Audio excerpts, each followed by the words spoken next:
Chief of Covid working group of NTAGI doctor N K Arora हमारे साथ हैं।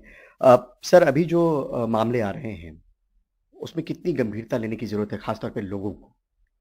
तो लोगों के मन में एक चिंता जो है लाजमी है, क्योंकि जनवरी में हम लोग 150 से भी कम केसेस थे रोज़ाना, और अभी 6000 क्रॉस कर गए हैं। लेकिन मैं यहाँ सबको आश्वस्त करना चाहूँगा कि ये जो केसेस बढ़े हैं वो ओमिक्रॉन का ही एक रूप है, वायरस म्यूटेंट है, जो XBB कहते हैं उसको, और उसके बहुत सारे सब वेरिएंट्स भी हैं।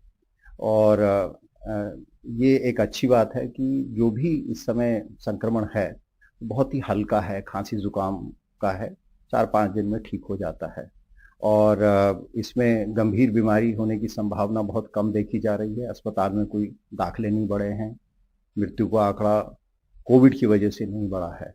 और जो भी इस समय अस्पताल में दाखिल हैं कोविड की वजह से, कोविड की पॉजिटिविटी के साथ, और जहाँ जिनकी मृत्यु को बताया जा रहा है, वो ज़्यादातर वो लोग हैं या तो बुजुर्ग हैं और जिनमें दूसरी कोमॉर्बिडिटीज़ हैं। और इन लोगों का जब टेस्टिंग किया जाता है तो कोविड पॉजिटिव आता है, लेकिन कोविड की वजह से गंभीर बीमारी नहीं देखने में आ रही है। तो कुल मिलाकर के मैं आश्वस्त करना चाहूँगा कि ये आंकड़ा बड़ा है, शायद थोड़े समय के लिए रहेगा, लेकिन ये गंभीर बीमारी नहीं कर रहा है। लहर की कोई संभावना सर? नहीं, ये वही तीसरी लहर का हिस्सा है ओमिक्रॉन, जो नवंबर दिसंबर 2021 में शुरू हुई थी, हुई है। और यहाँ पर ये भी बताना चाहूँगा कि पिछले 15 महीने में लगभग 450 म्यूटेंट भारत में देखे गए।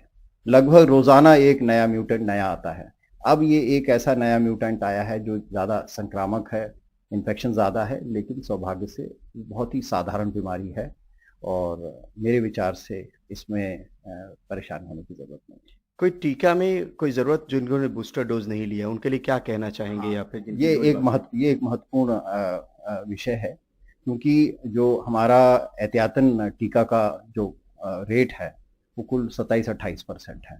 तो मैं यहाँ ये कहना चाहूँगा कि जो 60 साल से ऊपर के बुजुर्ग हैं, जिनको और कोई बीमारियां हैं, या जिनके शरीर में प्रतिरक्षा रोधक क्षमता कम है, उन लोगों ने अगर अपना एहतियातन टीका या प्रिकॉशन डोज नहीं ली है तो वो ज़रूर ले लें। और अब इस समय हेट्रोलॉगस प्रिकॉशन डोज अवेलेबल है, 3-4 ऑप्शंस हम सब लोगों के लिए उपलब्ध हैं, और वो लगवा लें तो बहुत अच्छा रहेगा। क्या कोई ऐसी भी आंकड़े आ रहे हैं सर, क्योंकि कल RML गए थे मंत्री साहब, कुछ बच्चे भी वहां पे एडमिट थे, कुछ ऐसा लग रहा है कि पुराने समय से और अब के समय में कुछ बच्चों पे असर नहीं, अभी तक नहीं? कुल मिलाकर ऐसा है कि बच्चों में जैसे कि पहले रहा है पिछले 3 साल में, कि बच्चों सौभाग्य से प्रभावित ज़्यादा नहीं होते। पहले तो इनको इन्फेक्शन होता तो है, लेकिन हल्का जो लक्षण है वो भी बहुत कम होते हैं, या बहुत ज़्यादा हल्का लक्षण होते हैं। एक आध कोई बच्चा वहाँ पर भी अगर कोमॉर्बिडिटी हो, किसी को बच्चे को हार्ट डिजीज़ हो, बच्चे को उसकी प्रतिरोधक क्षमता में कुछ कमी हो, या बाकी दिमागी जिनको बीमारियां होती हैं, तो उनमें कोविड होने की संभावना बढ़ जाती है। लेकिन कुल मिलाकर के ऐसा नहीं कि बच्चों में कुछ संभावना बढ़ गई है। जो बच्चों को लेकर टीके अवेलेबल हैं वो कौन कौन से टीके हैं सर, और उनको लेकर हमारे मन में क्या है कि पेरेंट्स को लेकर क्या सुझाव, कौन कौन से देखिए, टीके सर? जो राष्ट्रीय नीति के हिसाब से 12 साल से बड़ी उम्र के बच्चे जो है, 12 से 18 के बीच में, उनको टीकाकरण करवाना है। सौभाग्य से अभी 90% से ऊपर बच्चों को टीके मिल चुके हैं, लेकिन अगर कुछ बच्चे रह गए हैं तो उनको ज़रूर लगवा लेना चाहिए। इस समय कोवैक्सीन बोला गया था, और साथ में कार्बोवैक्स है, कोवोवैक्स है, और ज़ाइकोवी डी, ये चारों टीके हैं जो 12 साल से ऊपर? जो 12 साल से ऊपर। 12 साल से नीचे जो है, राष्ट्रीय नीति नहीं है कि उनको कोई टीके की ज़रूरत है। उसमें क्या हमारा डेटा कुछ इशारा कर रहा है कि उनको जरूरत नहीं है इस नहीं, 12 साल से? वो डेटा के आधार पे जो कुल मिलाकर के, मैं यहाँ पर फिर रेखांकित करना चाहूँगा कि पिछले 3 सवा 3 साल में जो भी नीतिगत निर्णय लिए गए हैं, वो अनुसंधान के आधार पे, और जो हमारे पास एविडेंसेस है साइंटिफिक ढंग से, उसी बेसिस पे निर्णय लिए गए हैं। तो 12 साल से नीचे हमारे बच्चों को ज़रूरत है नहीं। जो भी डेटा है उसको बहुत नज़दीक से और अच्छी तरीके से देखा गया है। एक चीज और समझना चाहते हैं सर कि जो डोज होता है जो हम टीके के तौर पे लेते हैं, क्या आपको लगता है कि डोज की एक समय तक प्रभावी क्षमता रहती है, उसके बाद की कोई जरूरत या उस पर कोई विचार ऐसा? देखिए, कुल मिलाकर ये बीमारी इवॉल्व हो रही है, अभी अभी समझ रहे हैं। कुछ लोगों ने नवंबर दिसंबर में कहना शुरू किया कि ख़त्म हो गया कोविड, आपने केसेस बढ़ना शुरू हो गए। तो हमें कुल मिलाकर के कोविड का जो संक्रमण है उस पे नज़र बनाए रखना है, सावधानी बनाए रखनी है, और यही कारण है कि मॉक ड्रिल इस समय पूरे देश में चल रही है।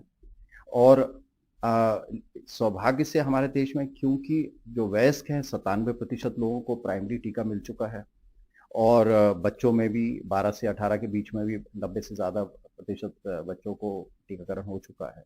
और हम देख रहे हैं कि कोई गंभीर बीमारी की जो आंकड़ा है वो बढ़ा नहीं है।